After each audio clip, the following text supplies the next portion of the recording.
Welcome students. आज हम लोग पढ़ेंगे 10वीं कक्षा का मैथ्स पाइथागोरस प्रमेय।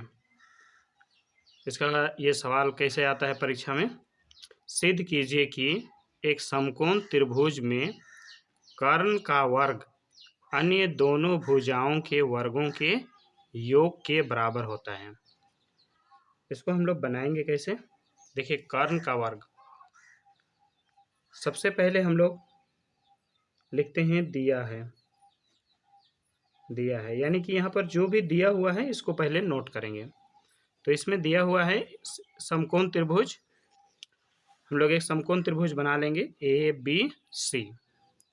स्केल की मदद से ए बी सी एक समकोण त्रिभुज बनाएंगे। समकोण त्रिभुज तो लिखेंगे कि त्रिभुज ए बी सी में कोण बी बराबर 90 डिग्री, यानी कि समकोण त्रिभुज है ये। यहाँ पे अगर समकोण लिखते तो और बेहतर होता कि समकोण त्रिभुज ए बी सी में कोण बी बराबर 90 डिग्री। चलिए आप लोग लिख लीजिएगा, दिया है। उसके बाद हम लोग लिखेंगे सिद्ध करना है। सिद्ध करना है, क्या सिद्ध करना है कि कर्ण का वर्ग, कर्ण किसको बोलते हैं, तो 90 डिग्री के सामने वाला भुजा, यह 90 डिग्री है, इसके सामने वाला भुजा को कर्ण कहा जाता है। तो कर्ण का वर्ग यानी कि AC² बराबर अन्य दो भुजा कौन हुआ, त्रिभुज में 3 भुजा होता है। एक तो कर्ण हम लोग लिख लिए AC², तो बच गया AB और BC, तो इनका स्क्वायर अन्य दोनों भुजाओं के वर्गों के योग के बराबर, यानी कि AB² प्लस BC²। ये हमें प्रूव करना है। तो चलिए देखते हैं आगे। दिया है, सिद्ध करना है। इसके बाद हम लोग थोड़ा सा रचना कर लेंगे, कुछ बनावट करेंगे। रचना क्या करना है, स्केल की मदद से यहाँ से एक लंब खींचेंगे नीचे परपेंडिकुलर स्केल की सहायता से, और वो भी ये डॉट लाइन से BD। आप लोग स्केल का जरूर प्रयोग कीजिएगा, अदरवाइज नंबर कटने का चांसेस रहता है। तो BD लंब खींचा गया किस पर, AC पर। यही बात यहाँ पर लिखेंगे कि BD लंब AC खींचा गया।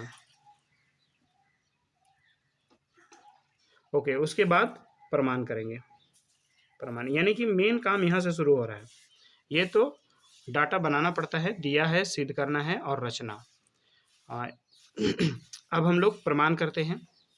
जैसे कि यहाँ देख रहे हैं इस त्रिभुज में, यहाँ टोटल जो है इस फिगर में 3 त्रिभुज है। एक त्रिभुज है ABC, दूसरा त्रिभुज है ADB और तीसरा है BDC। जैसे कि एक बड़ा वाला है, उसके बाद यहाँ पर एक छोटा सा त्रिभुज दिख रहा है और एक इस साइड में त्रिभुज दिख रहा है। ये 3 त्रिभुज है।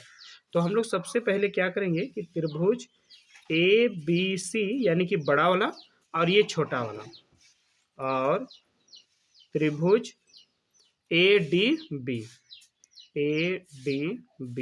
में इन दोनों को पहले समरूप करेंगे हम लोग। समरूप कैसे करेंगे, समरूप करने के लिए कम से कम 2 बराबर होना चाहिए। तो पहला बराबर ये दिख रहा है कि ये दोनों त्रिभुज ABC और ADC ये दोनों ही समकोण हैं, यानी कि यहाँ पे 90 डिग्री है और यहाँ पर भी 90 डिग्री है। तो हम लोग इसको लिखेंगे त्रिभुज ABC बराबर त्रिभुज ADB। ये क्यों बराबर हुआ, तो प्रत्येक 90 डिग्री, यहाँ पे जगह कम हो गया थोड़ा सा, यहाँ चलिए नीचे लिख देते हैं, यहाँ पे लिखेंगे प्रत्येक 90 डिग्री। इसके बाद पहला बराबर मिला, एक और बराबर हम लोग को ढूंढना है, और वो ये है कि देखिए ABC और ADB में ये A दोनों में एंगल बन रहा है, एंगल A, कोण A। तो हम लिखेंगे कोण A बराबर कोण A, ये दोनों में है। इसको कॉमन बोला जाता है इंग्लिश में, हिंदी में इसको उभयनिष्ठ बोलते हैं। उभयनिष्ठ कोण, सॉरी ये भुजा नहीं है, ये कोण है, उभयनिष्ठ कोण।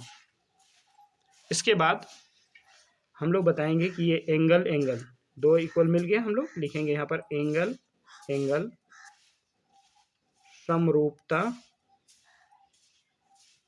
समरूपता कसौटी से, यह बेहतर होगा एंगल समरूपता उपपरिमेय से, उपप्रमेय से त्रिभुज ए बी सी समरूप त्रिभुज ए डी बी। जब ये समरूप हो गया तो हम लोग जानते हैं, नीचे क्लास में भी पढ़ चुके हैं कि समरूप त्रिभुज की संगत भुजाएं समानुपाती होती हैं, समान अनुपात में होती हैं, तो वही समान अनुपात में बनाएंगे हम लोग।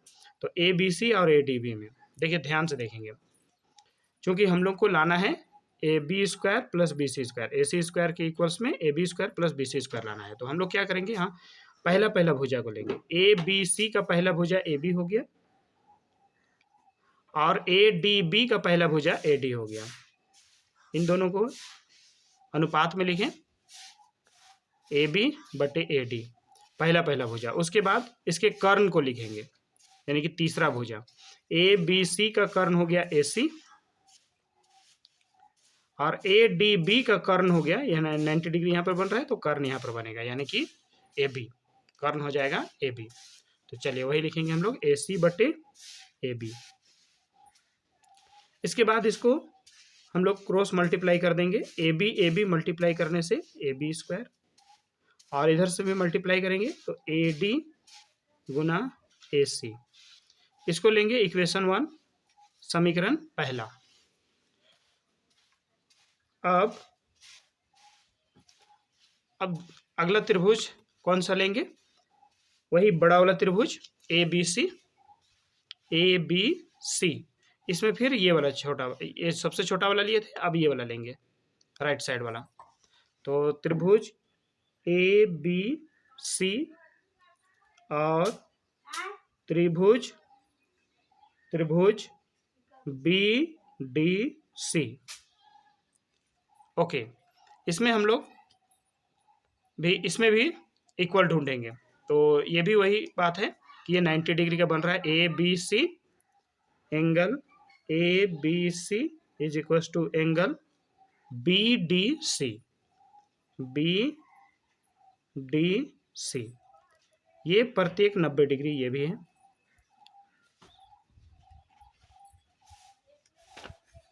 ए बी सी और बी डी सी, तो प्रत्येक 90 डिग्री।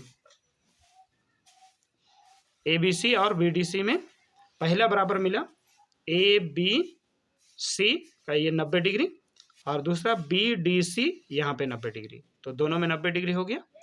तो पहला बराबर तो मिल गया। अब हम लोग दूसरा बराबर के लिए हम क्या करेंगे कि यहाँ ध्यान से देखें, तो ए बी सी में भी ये सी है और बी डी सी में भी ये सी एंगल बन रहा है। तो ये एंगल सी जो है दोनों में आ रहा है, तो हम लोग यहाँ पर लिखेंगे एंगल सी बराबर एंगल सी, यानी कोण सी बराबर कोण सी। ये क्यों, ये भी है उभयनिष्ठ भुजा, उभयनिष्ठ यानी कि दोनों में है, उभयनिष्ठ सॉरी भुजा नहीं कोण होगा, उभयनिष्ठ कोण दोनों में है। इस तरह से ये भी हो गया एंगल समरूपता, जैसे फर्स्ट वाला किए हैं वैसे ही करेंगे। फिर समरूपता उपप्रमेय से, तो जैसे हम लोग अभी बनाए थे फर्स्ट वाला में कि जब समरूप हो गया तो उनकी संगत भुजाएं समानुपाती। इसी तरह से हम लोग यहाँ भी जब समरूप कर चुके हैं तो अब इनके भी संगत भुजाएं समानुपाती होंगे। पहले लिख लेते हैं, समरूप हो गया, ए समरूपता उपपरिमेय से त्रिभुज ए बी सी समरूप त्रिभुज बी डी सी, ये समरूप हो गए। अब इनके संगत भुजाओं को समानुपाती लिखेंगे। तो इसमें अभी हम लोग दूसरा भुजा, इसमें पहला भुजा को किए थे बराबर, अभी हम लोग यहाँ अनुपात में फर्स्ट में लिखे थे पहला बटे पहला ना, और उसके बाद कर्ण बटे कर्ण। तो यहाँ पर हम लोग दूसरा बटे दूसरा करेंगे, पहला नहीं करेंगे, दूसरा करेंगे। तो दूसरा भुजा यहाँ पर BC हो जाएगा, BC, और इसमें दूसरा हो जाएगा DC।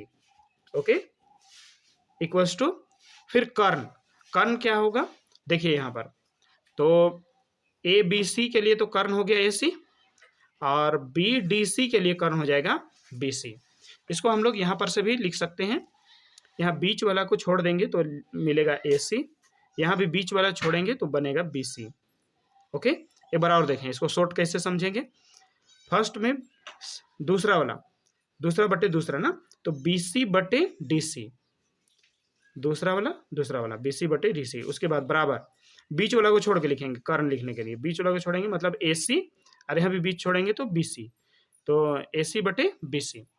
उसके बाद हम लोग इसको क्रॉस मल्टीप्लाई करेंगे, तो BC हो जाएगा BC स्क्वायर, ओके, बराबर फिर इधर से मल्टीप्लाई करेंगे DC गुना AC, तो वही चीज़ लिखेंगे DC गुना AC, ये हो जाएगा इक्वेशन 2। अब समीकरण 1 और समीकरण 2 आ गया। अब हम लोग दोनों समीकरण को जोड़ देंगे, लिखेंगे समीकरण 1 और 2 को जोड़ने पर, समीकरण 1 और 2 को जोड़ने पर, तो जोड़ते हैं। देखिए जरा ध्यान से देखिएगा, समीकरण 1 में बायां पक्ष में AB स्क्वायर है और दायां पक्ष में BC स्क्वायर है, तो पहले दोनों को जोड़ देते हैं। तो यहाँ पर लिखेंगे AB square plus BC square, यानी बायां को बायां के साथ जोड़ दिए। उसके बाद है ना, दाहिना को दाहिना के साथ, मतलब लेफ्ट को लेफ्ट के साथ, राइट को राइट के साथ। तो अभी राइट में अभी कौन है, AD इंटू AC, तो यहाँ पे लिखेंगे AD इंटू AC। चलिए थोड़ा लंबा मैथ्स है इसलिए थोड़ा सा ऊपर नीचे करना पड़ रहा है, AD गुना AC।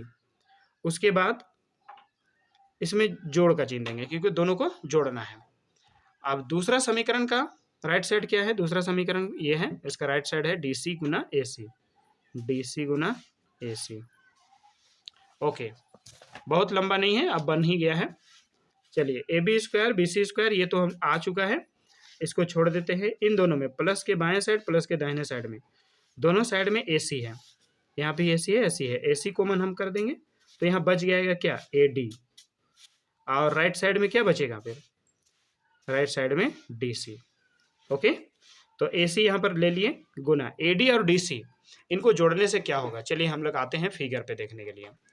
AD और AC, यहाँ से AD और दूसरा है DC, तो AD और DC दोनों को अगर जोड़ के बात करें, जैसे यहाँ पे हम ऐड कर दिए दोनों को, A से D, D से C, दोनों को ऐड कर दिए तो क्या हो जाएगा, A से C की लंबाई हो जाएगा। तो हम लोग AD प्लस DC के लिए लिखेंगे AC, तो अब यहाँ पे लिखेंगे AC। इस तरह से देखेंगे तो AC गुना AC is equal to AC square, okay. चलिए अब इसको सजा कर लिख लीजिए, आंसर आ गया है। इसलिए AC स्क्वायर पहले यहाँ पे लिखेंगे, AC square is equal to AB square plus BC square, तो ये प्रूव हो गया। यही है पाइथागोरस थ्योरम, PROVED, यानी कि प्रूव्ड, सिद्ध हो गया। आई होप कि आप लोगों को समझ में आ गया होगा। इस वीडियो को जितना ज़्यादा से ज़्यादा आप लोग टाइम दीजिए देखने में, क्योंकि थोड़ा सा लंबा है। Thank you.